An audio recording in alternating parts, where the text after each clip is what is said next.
Nedumparambil finance ഉടമയുമായുള്ള സാമ്പത്തിക ഇടപാട് സ്ഥിരീകരിച്ച Antony M P N M രാജുവിൽ നിന്ന് പണം വാങ്ങിയെന്നും തെരഞ്ഞെടുപ്പിന് ശേഷം തിരിച്ചുകൊടുത്തെന്നുമാണ് വിശദീകരണം.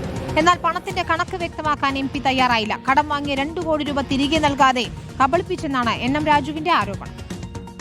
CPIM നേതാവ് KP ഉദയഭാനു ഉന്നയിച്ച ആരോപണങ്ങളുടെ പശ്ചാത്തലത്തിലാണ് നെടുമ്പറമ്പിൽ ഫിനാൻസിന്റെ ഉടമയായ എൻ എം രാജുവിന്റെ വിശദീകരണം. 2019 ലോക്സഭാ തിരഞ്ഞെടുപ്പ് പ്രചാരണത്തിനു വേണ്ടി ആന്റണിക്ക് 2 കോടി രൂപ നൽകിയിട്ടുണ്ട്. 2 മാസത്തിനുള്ളിൽ തിരിച്ചു നൽകാമെന്ന് പറഞ്ഞു വാങ്ങിയ പണം 7 വർഷമായിട്ടും ലഭിച്ചിട്ടില്ല. പ്രതിസന്ധി ഘട്ടത്തിൽ ചോദിച്ചിട്ട് പോലും 20 ലക്ഷം രൂപ മാത്രമാണ് തിരികെ ലഭിച്ചത്.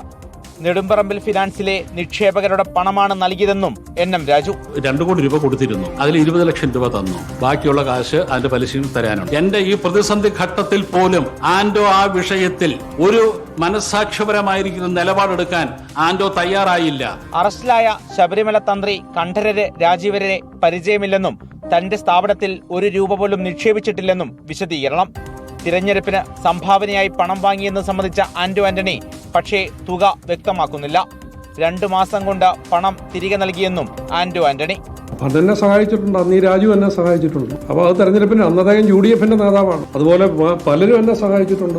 നെടുമ്പറമ്പിൽ ഫിനാൻസിന്റെ സ്ഥാപനങ്ങളിലും ഉടമയുടെ വീട്ടിലും റെയ്ഡ് നടത്തിയ ED 44.5 കോടി രൂപയുടെ സ്വത്തുക്കൾ കഴിഞ്ഞ ദിവസം മരവിപ്പിച്ചിരുന്നു. റിപ്പോർട്ടർ, കൊച്ചി.